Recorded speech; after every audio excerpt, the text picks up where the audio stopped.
स्वागत है आपका हमारे YouTube चैनल हानी वॉइस में। चलते हैं एक नई कहानी पर। मेरा नौकर रोज जोर लगा लगा कर मेरी मसाज करता।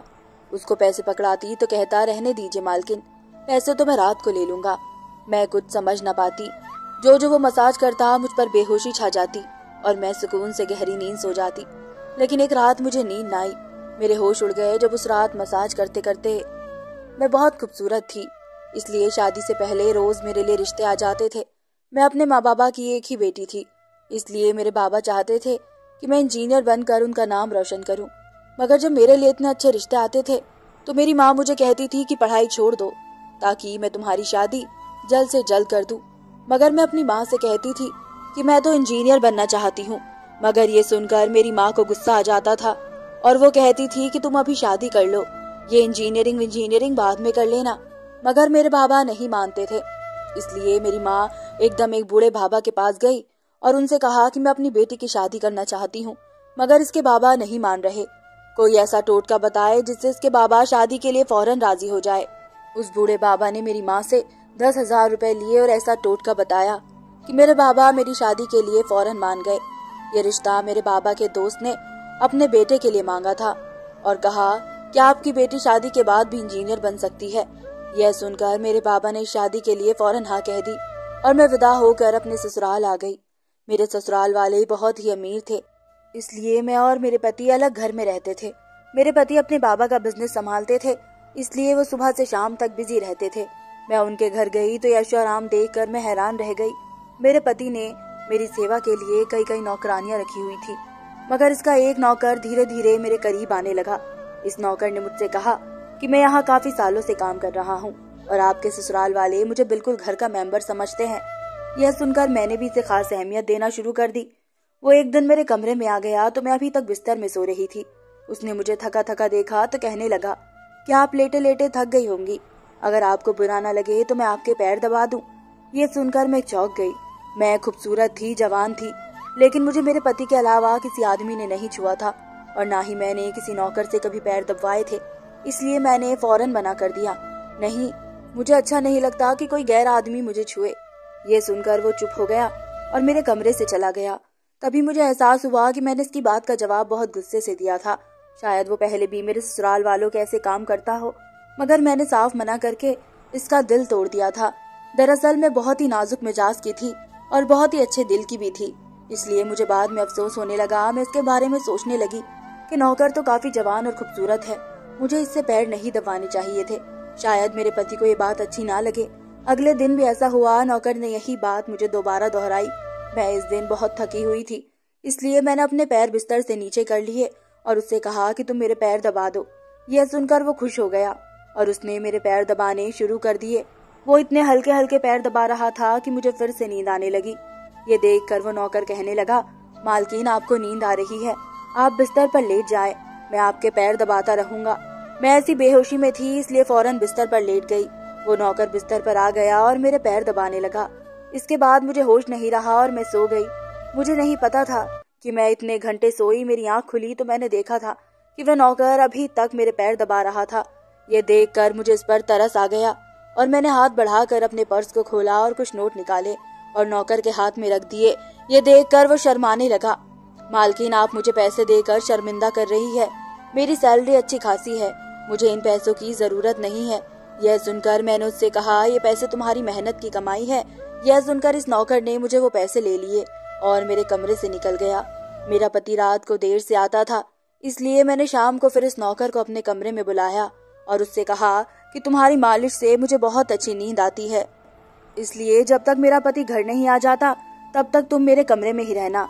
शायद नौकर को पैसों का लालच आ गया था, इसलिए वो मेरी बात सुनकर खुश हो जाता और कहने लगता, मैं तो आपका मामूली सा नौकर हूँ, इसलिए बेझिझक होकर आपके पैर दबा देता हूँ ताकि आपकी थकान उतर जाए और आपको सुकून मिल जाए। यह सुनकर मैंने उससे कहा कि तुम्हारे हाथों में तो जादू है, इसलिए तो मेरी सारी थकान उतर ही जाती है। एक दिन नौकर ने मुझसे कहा कि आपकी सास भी कभी कभी मुझसे मसाज करवा लेती है। यह सुनकर मैं चौंक गई। मुझे मेरी सास ऐसी नहीं लगती थी, मगर वो नौकर झूठ बोलने वाला नहीं लगता था। मुझे ससुराल आए हुए 1 महीना होने वाला था, इसलिए मैंने नौकर को परख लिया था। वो मुझे हर बात सच ही कहता था। मेरे घर में नौकरानियां भी काम करती थी, मगर वह झूठी और बेईमान किस्म की थी। वो मुझसे जो बात सुन लेती उसे पूरे मोहल्ले में पिरो देती थी, इसलिए मैं उन्हें अपने कमरे में नहीं आने देती थी। ये नौकर इस घर का पुराना नौकर था, इसलिए मैं इस पर विश्वास करती थी। नौकर भी मेरे कमरे में आता था, मगर अपनी नजरें झुका कर रखता था। वो मेरे जिस्म को हाथ लगाता था, मगर उसकी नीयत साफ थी। ऐसा हर रात होता था। एक दिन मैंने अपने पति से कहा कि जब से हमारी शादी हुई है हम कहीं घूमने नहीं गए। ये सुनकर मेरे पति ने कहा कि जब से हमारी शादी हुई है तुम भी तो हर वक्त नींद में रहती हो। मैं रात को भी घर आता हूँ तो तुम गहरी नींद में होती हो। दिन को मेरे पास वक्त नहीं होता और रात को मेरे घर आने से पहले ही तुम सो जाती हो। यह सुनकर मैं अपने दिल में सोचने लगी कि ये सब नौकर की मालिश की वजह से हो रहा था। मेरे पति की शिकायत सही थी। मुझे रोज रात को अपने पति के लिए जागना चाहिए था। इस दिन मैंने सोच लिया था कि आज रात जब नौकर मुझे मालिश के लिए आएगा तो मैं साफ मना कर दूंगी, ताकि मुझे नींद ना आए और मैं अपने पति के आने तक जागती रहूं। शाम हुई तो मैंने नहाकर खुद को अच्छे से तैयार किया और दुल्हन बनकर बिस्तर पर बैठ गई। नौकर मेरे कमरे में आया तो उसने मुझे मालिश के लिए पूछा, मगर मैंने साफ इनकार कर दिया। मेरी बात सुनकर वो उदास हो गया और वापस चला गया। कुछ देर बाद नौकर मेरे कमरे में आया तो इसके हाथ में दूध का गिलास था। मैंने खाना नहीं खाया था, इसलिए फौरन दूध पी लिया और अपने पति का इंतजार करने लगी। मगर मुझे नींद आ गई और मैं सो गई। सुबह में जागी तो नौकर फौरन मेरे कमरे में आया और कहने लगा, मालकिन आपके लिए नाश्ता लेकर आऊं? यह सुनकर मैंने अपने पति के बिस्तर की तरफ देखा, वो खाली था। ये देखकर नौकर कहने लगा, मालिक को जरूरी काम था, वो नाश्ता करके चले गए हैं। यह सुनकर मेरा मूड खराब हो गया। मैं रात भर इस चीज का इंतजार करती रही, मगर वो सुबह होते ही ऑफिस चले गए। मैंने नौकर से कहा कि मेरे लिए चाय ले आओ। नौकर कमरे से बाहर निकल गया। तभी मैंने अपने जिस्म की तरफ देखा तो चौंक गई। रात को मैंने दुल्हन का लिबास पहना हुआ था, मगर अब मेरे जिस्म पर वो कपड़े नहीं थे। मैंने अभी जेवर पहने हुए थे। मेरा सर भारी होने लगा था। मुझे सोचकर चक्कर आने लगे थे कि रात को मेरे साथ क्या हुआ था और मेरे कमरे में कौन था और उसने मेरे साथ क्या किया था, मगर मुझे कुछ याद ना आया। मेरा दिल घबराने लगा और मैंने अपना सर पकड़ लिया। मेरा पूरा बदन दर्द कर रहा था, इसलिए नौकर चाय लेकर आया तो मैंने उससे कहा कि मेरा बदन दबा दो। ये सुनकर बिस्तर पर आ गया और मुझे दबाने लगा। इस दिन मैं देर तक बिस्तर पर पड़ी रही। इस दिन मेरा पति अचानक घर आ गया। मैंने उसे देखा तो उस पर बरस पड़ी। मैं रात को तुम्हारे लिए दुल्हन बनकर जागती रही, मगर तुम नहीं आए। ये सुनकर मेरा पति कहने लगा, लेकिन मैं रात को कमरे में आया तो तुम गहरी नींद में थी, इसलिए मैंने तुम्हें नहीं जगाया। ये सुनकर मैं चौंक गई, मगर मेरे कपड़े किसने बदले और नींद पूरी होने के बाद मेरा जिस्म क्यों दर्द से दुख रहा था। मैं उलझ गई। तभी मेरा पति कहने लगा, अच्छा ठीक है, मूड खराब करने की जरूरत नहीं है। मुझे आज रात को भी एक काम के सिलसिले में जाना है, इसलिए देर हो जाएगी, मगर अभी मेरे पास 3-4 घंटे खाली है। अगर तुम कहो तो हम अभी कहीं बाहर जा सकते हैं। ये सुनकर मेरा मूड खुद ब खुद ठीक हो गया और मैं सारी बातों को भूलकर खुश हो गई। शादी के बाद ये पहला मौका था कि मैं अपने पति के साथ कहीं बाहर जा रही थी। मैं जल्दी जल्दी तैयार होने लगी, जबकि मेरा पति गाड़ी में बैठकर मेरा इंतजार करने लगा। उस वक्त वह नौकर मेरे कमरे में आ गया और मुझसे पूछा, मालकिन आप कहीं जा रही हैं? यह सुनकर मैंने उससे कहा कि हाँ, मगर तुम क्यों पूछ रहे हो? ये सुनकर नौकर कहने लगा, मैं आपका नौकर हूँ, मगर आपको यही सलाह दूंगा कि आप बाहर नहीं जाएं, क्योंकि आपका बदन थक जाएगा। ये सुनकर मुझे गुस्सा आ गया और मैंने उससे कहा कि तुम मेरा नौकर हो, मेरे पति बनने की कोशिश मत करो। ये कहकर मैं बाहर चली गई। न जाने मुझे इस बात पर गुस्सा आ गया था। मैंने इस नौकर को खूब खरी खोटी सुना दी थी। वो अपनी औकात जान गया था। मैं घर आ गई थी पर वो मेरे सामने नहीं आया था। मेरा पति मुझे गेट पर उतार कर वापस बाहर जा चुका था। जबकि मैं अंदर आई तो मेरा सारा बदन पूरी तरह से दुख रहा था। शायद मेरे जिस्म को मालिश की आदत हो गई थी, तभी तो रात होते ही वो मालिश के लिए तड़पने लगता था। लेकिन मैंने इस नौकर को नाराज कर दिया था, इसलिए आज वो मेरी मालिश करने ना आया, मगर मुझे उसकी जरूरत थी। इसलिए मैंने एक नौकरानी को बुलाया और उससे नौकर को बुलाने को कहा। थोड़ी देर गुजरी थी कि वो नौकर मेरे कमरे में आ गया, मेरे बिस्तर पर बैठ गया और चुपचाप मेरे पैर दबाने लगा। ये देखकर मुझे बहुत ही शर्मिंदगी हुई। मैंने उसे इतना बुरा भला कहा था, मगर उसने मेरी बातों का बिल्कुल भी बुरा नहीं माना। मैंने उसे चुप देखा तो कहने लगी, मुझे उस वक्त पता नहीं क्या हो गया था, इसलिए मैंने तुम्हें खरी खोटी सुना दी थी, मगर मैं इतने दिनों के बाद अपने पति के साथ कहीं बाहर जा रही थी, इसलिए मुझे तुम्हारा मना करना बुरा लगा, इसलिए मुझे माफ कर दो। मैं इसकी मालकिन थी और इससे इसके काम के पैसे देती थी, मगर अब भी मेरे अंदर इंसानियत बाकी थी, इसलिए मैंने मालकिन होकर भी नौकर से माफी मांग ली, क्योंकि वो अच्छा नौकर था, मगर वो एक इंसान भी तो था। मेरी बात सुनकर वो नौकर कहने लगा, मैं आपका नौकर हूँ, इस काम के लिए मैं आपसे पैसे लेता हूँ, इसलिए आपको हक है कि आप जो चाहें मुझे कह दें। ये सुनकर मैं चुप हो गई, मगर मैंने सोच लिया कि आगे से इसे ऐसा कुछ भी नहीं कहूंगी जिससे इसको बुरा लग जाए। वो इस रात देर तक मेरी मालिश करता रहा और फिर मुझे नींद आ गई। मुझे नहीं पता था कि नौकर मेरे कमरे से कब निकला और कब मेरा पति घर आया। मैं सुबह जागी तो मेरा पति वॉशरूम में था और बाहर जाने के लिए तैयार हो रहा था। मैं उसे हैरानी से देखने लगी। पता नहीं आजकल मुझे क्या होता जा रहा था। नौकर की मालिश से मुझे इतनी गहरी नींद आती थी कि मुझे किसी बात का होश न रहता था। मुझे इस बात का भी पता नहीं चलता था कि मेरा पति कब कमरे में आता था। मैं सोचने लगी कि इस नौकर की मालिश में ऐसा क्या जादू था कि वो मेरे पति के आने से पहले मेरी मालिश करता तो मैं अचानक गहरी नींद में सो जाती थी। सुबह जब मैं उठती तो मेरा सर भारी भारी महसूस होता और मैं चलने फिरने के लायक भी ना रहती। मगर ये बात मैंने अपने पति को नहीं बताई, क्योंकि मैं नहीं चाहती थी कि ये बात मेरे पति को पता चले कि मैं इस नौकर से मसाज भी करवाती थी। एक दिन मेरा पति दिन के वक्त घर पर रहा। मैंने नौकर से घर के सारे काम करवाए और अपने कमरे में नहीं आने दिया। नौकर भी घर के सारे काम करता रहा और मसाज वाली बात किसी के सामने अपने मुंह से नहीं निकाली। मैं भी चाहती थी कि बात किसी को पता ना चले। इस दौरान जब मेरा पति घर से बाहर जाता था, मैं इस नौकर को कमरे में बुला लेती थी। मगर एक दिन मेरा पति अचानक ही घर आ गया और मैं कमरे में थी। ये सुनकर मैं बहुत घबरा सी गई थी और सोचा कि पति के आने से पहले ही नौकर से कह दूं कि वो बाहर चला जाए। मगर ये नौकर वाकई होशियार था। मेरे पति के आने से पहले ही दूसरों कामों पर लग गया और मेरे पति को कुछ पता ही चलने नहीं दिया। मैं मसाज घर की नौकरानी से भी करवा सकती थी, मगर इस नौकर के हाथों में क्या जादू था कि मैं इसे हर रोज अपने कमरे में बुला लेती थी। मुझे पता नहीं था क्या होता जा रहा था।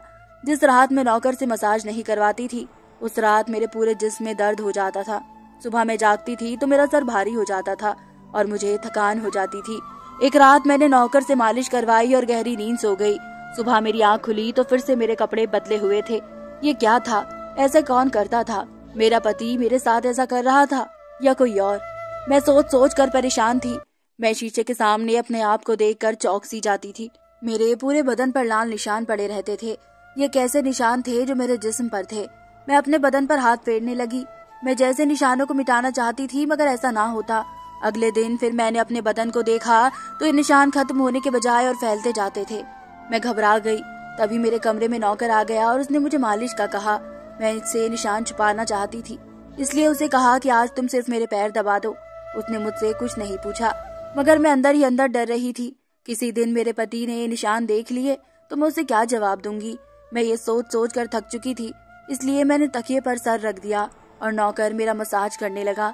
मेरी आंखें नींद से बंद होने लगी। तभी मुझे नौकर ने ऐसी बात कह दी जिसे सुनकर मेरे होश उड़ गए।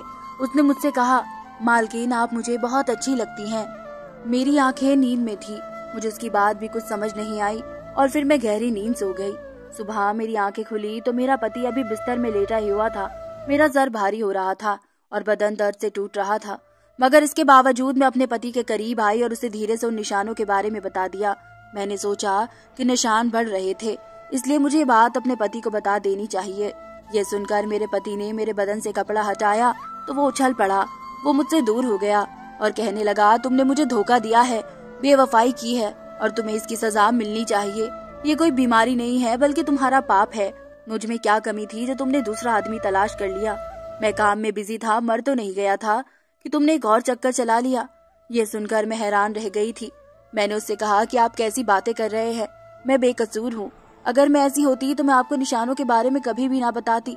मगर मेरा पति हंसने लगा और कहा कि निशान ही तो बता रहे हैं कि तुम गुनहगार हो, इसलिए मेरे घर से निकल जाओ, मैं तुम्हें तलाक के पेपर्स भिजवा दूंगा। उसने मुझे धक्के मार मार कर घर से बाहर निकाल दिया। मैं रोते हुए अपने माँ बाबा के घर आ गई और उन्हें अपनी बेगुनाही का यकीन दिलाया। वो मेरे अपने थे, इसलिए उन्होंने मुझ पे भरोसा कर लिया। उन्होंने कहा कि वो मेरे पति से बात करने जाएंगे, मगर उनके जाने से पहले तलाक के पेपर्स आ गए और मेरी हंसती मुस्कुराती दुनिया उजड़ गई। मैं इसका जिम्मेदार किसे ठहराती? कोई भी तो नहीं था। मैं कई दिन तक रोती रही और मैंने बिस्तर पकड़ लिया। मुझे ऐसा लगने लगा था जैसे मैं मरने वाली थी। एक दिन मेरी माँ मेरे कमरे में आई और कहने लगी कि तुमसे कोई मिलने आया है। मैं भाग कर गई, शायद मेरा पति आया हो, इसे मेरी बेगुनाही का एहसास हो गया हो। मगर वो मेरा पति नहीं था, बल्कि वही नौकर था जो उसके घर काम करता था। मैंने उससे आने की वजह पूछी तो वो कहने लगा, मैं आपके उन निशानों के बारे में जानता हूँ। ये सुनकर मैं चौंक गई, और ये भी कि क्यों हुए थे। ये सुनकर मैं खड़ी हो गई और उसकी शर्ट का बटन एक झटके से खोल दिया। मुझे समझ आया कि मेरे पति ने मुझ पर इतने गंदे इल्जाम क्यों लगाए थे। ये देखकर मैंने नौकर के सीने पर मारना शुरू कर दिया। ये मेरे जिस्म पर कैसे आ गए हैं? तुमने मसाज के बहाने मेरे साथ क्या किया था? मुझे सच सच बताओ। ये सुनकर नौकर ने मेरे दोनों हाथ पकड़ लिए और कहने लगा, मेरा नाम अमन है और मैं तुम्हारे साथ यूनिवर्सिटी में पढ़ता था, मगर मुझे तुमसे प्यार हो गया था।